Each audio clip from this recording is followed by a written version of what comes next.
গল্পের শুরু হয় শহরের সবচেয়ে ধনী ব্যবসায়ী আরিয়ান চৌধুরীকে নিয়ে। আরিয়ান একটি বিশাল কোম্পানির মালিক। তার বহু কোটি টাকার ব্যবসা, বড় বাড়ি, দামি গাড়ি সবই আছে তার জীবনে। কিন্তু এত কিছু থাকার পরেও তার জীবনে একটা জিনিসের খুব অভাব ছিল, সেটা হলো সত্যিকারের ভালোবাসা। আরিয়ান খুব কঠোর স্বভাবের মানুষ। অফিসে সবাই তাকে খুব ভয় পায়। কর্মচারীরা জানে সামান্য ভুল হলেই তিনি প্রচণ্ড রেগে এই অফিসে সবাই সবসময় খুব সতর্ক থাকে।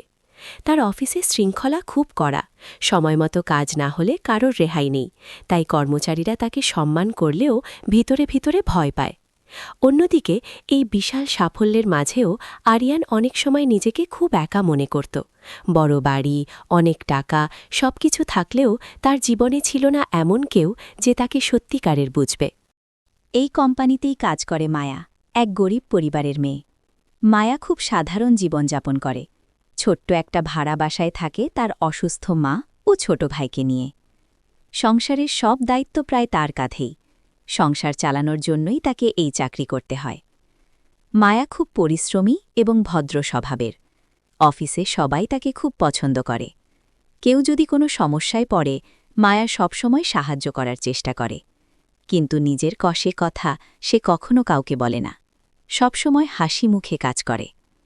অফিসে অনেকেই ভাবে মায়ার জীবন হয়তো খুব সহজ, কিন্তু বাস্তবে প্রতিদিন তাকে অনেক কষ্ট আর দায়িত্বের সাথে লড়াই করতে হয়। তবুও মায়া কখনো অভিযোগ করে না, কারণ সে জানে তার পরিবারের সুখের জন্য তাকে শক্ত থাকতে হবে। একদিন অফিসে খুব গুরুত্বপূর্ণ একটি প্রেজেন্টেশন ছিল।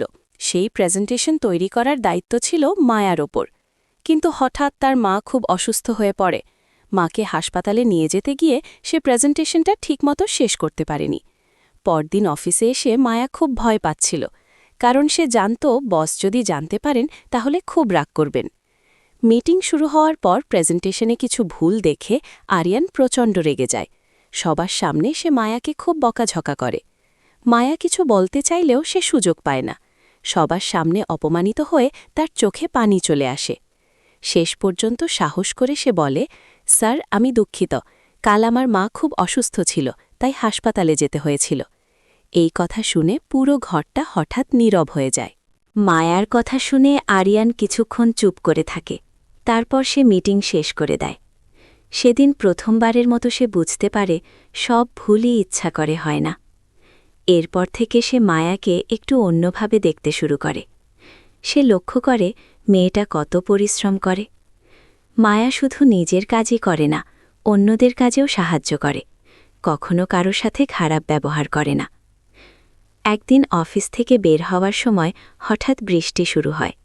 সবাই ছাতা নিয়ে চলে গেলেও মায়ার কাছে কোনো ছাতা ছিল না। সে ভিজেই বাসায় যাওয়ার জন্য দাঁড়িয়েছিল। ঠিক তখনই আরিয়ানের গাড়ি তার সামনে এসে থামে। গাড়ির কাঁচ নামিয়ে আরিয়ান বলে, গাড়িতে উঠুন, ভিজে গেলে অসুস্থ হয়ে পড়বেন।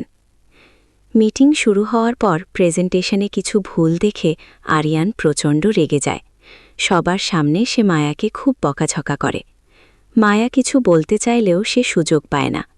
সবার সামনে অপমানিত হয়ে তার চোখে পানি চলে আসে। শেষ পর্যন্ত সাহস করে সে বলে, স্যার, আমি দুঃখিত, কাল আমার মা খুব অসুস্থ ছিল, তাই হাসপাতালে যেতে হয়েছিল। এই কথা শুনে পুরো ঘরটা হঠাৎ নীরব হয়ে যায়। মায়া প্রথমে খুব অস্বস্তি বোধ করছিল। বসের গাড়িতে ওঠা তার কাছে অদ্ভুত লাগছিল। কিন্তু বৃষ্টি এত বেশি হচ্ছিল যে শেষ পর্যন্ত সে গাড়িতে ওঠে। গাড়ির ভেতরে কিছুক্ষণ নীরবতা থাকে। তারপর আরিয়ান খুব শান্তভাবে তার সাথে কথা বলতে শুরু করে। সে জানতে পারে মায়ার পরিবার সম্পর্কে, তার অসুস্থ মা আর ছোট ভাইয়ের কথা। মায়ার জীবনের সংগ্রামের কথা শুনে আরিয়ান ভেতরে ভেতরে খুব আবেগপ্রবণ হয়ে পড়ে। সেই দিন থেকেই তার মনে মায়ার জন্য এক অদ্ভুত অনুভূতি জন্ম নিতে শুরু করে। ধীরে ধীরে তাদের মধ্যে একটা সুন্দর বন্ধুত্ব তৈরি হয়। কিন্তু অফিসের অন্য কর্মচারীরা বিষয়টা লক্ষ্য করতে শুরু করে। তারা নানা রকম কথা বলতে থাকে, কারণ একজন ধনী বস আর একজন সাধারণ কর্মচারীর বন্ধুত্ব অনেকের কাছেই অদ্ভুত মনে হচ্ছিল। একদিন অফিস থেকে বের হওয়ার সময় হঠাৎ বৃষ্টি শুরু হয়। সবাই ছাতা নিয়ে চলে গেলেও মায়ার কাছে কোনো ছাতা ছিল না। সে ভিজেই বাসায় যাওয়ার জন্য দাঁড়িয়েছিল। ঠিক তখনই আরিয়ানের গাড়ি তার সামনে এসে থামে। গাড়ির কাঁচ নামিয়ে আরিয়ান বলে, গাড়িতে উঠুন, ভিজে গেলে অসুস্থ হয়ে পড়বেন।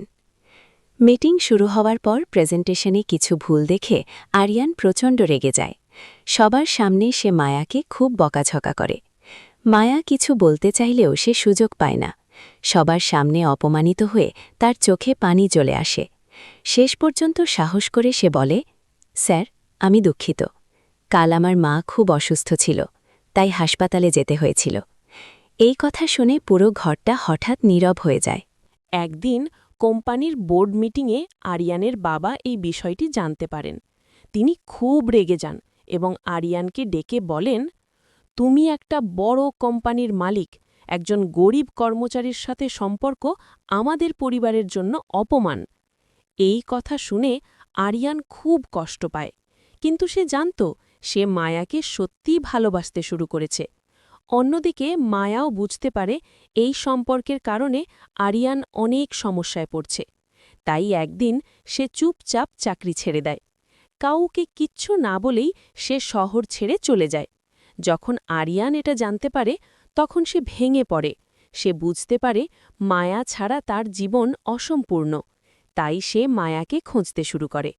কয়েক মাস পরে একদিন আরিয়ান একটি দাতব্য প্রোগ্রামে একটি ছোট স্কুলে যায়। সেখানেই সে দেখে মায়া ছোট ছোট বাচ্চাদের পড়াচ্ছে। মায়াকে দেখে সে অবাক হয়ে যায়। সে মায়ার কাছে গিয়ে বলে, তুমি আমাকে না বলেই চলে গেলে কেন? মায়া চোখে পানি নিয়ে বলে, আপনার জীবনে আমি সমস্যা হয়ে দাঁড়াতে চাইনি। আরিয়ান তখন বলে, তুমি সমস্যা নও, তুমি আমার জীবনের সবচেয়ে গুরুত্বপূর্ণ মানুষ। এরপর সে সবার সামনে মায়াকে বিয়ে করার প্রস্তাব দেয়। মায়া প্রথমে অবাক হলেও শেষে রাজি হয়ে যায়। অবশেষে সব বাধা পেরিয়ে তাদের বিয়ে হয়। গল্পের শেষে আমরা দেখি তারা শুধু সুখে সংসারই করছে না, একসাথে অনেক গরিব মানুষের সাহায্যও করছে। কারণ তারা জানে সত্যিকারের ভালোবাসা কখনো টাকা দিয়ে মাপা যায় না। আরিয়ান তার বাবাকেও বোঝাতে সক্ষম হয় যে মানুষের মূল্য তার টাকায় নয়, তার হৃদয়ে। গল্পের শেষে আমরা দেখতে পাই আরিয়ান আর মায়া শুধু সুখে সংসারই করছে না, তারা একসাথে অনেক গরিব মানুষের সাহায্য করছে। কারণ তারা দুজনেই জানে দারিদ্র্য কতটা কষ্টের। এই গল্প আমাদের একটা গুরুত্বপূর্ণ শিক্ষা দেয়। সত্যিকারের ভালোবাসা কখনো টাকা পয়সা দেখে না, ভালোবাসা আসে হৃদয় থেকে। একজন মানুষের প্রকৃত মূল্য তার সম্পদে নয়, তার চরিত্রে। এবং কখনো কখনো জীবনের সবচেয়ে বড় সুখ আসে সেই মানুষটির কাছ থেকেই, যাকে সমাজ সবচেয়ে ছোট মনে করে। এই ছিল আজকের আবেগময় গল্প, ধনী বস ও গরিব কর্মচারীর ভালোবাসার গল্প। যদি গল্পটি আপনার ভালো লাগে তাহলে অবশ্যই অন্যদের সাথে শেয়ার করবেন।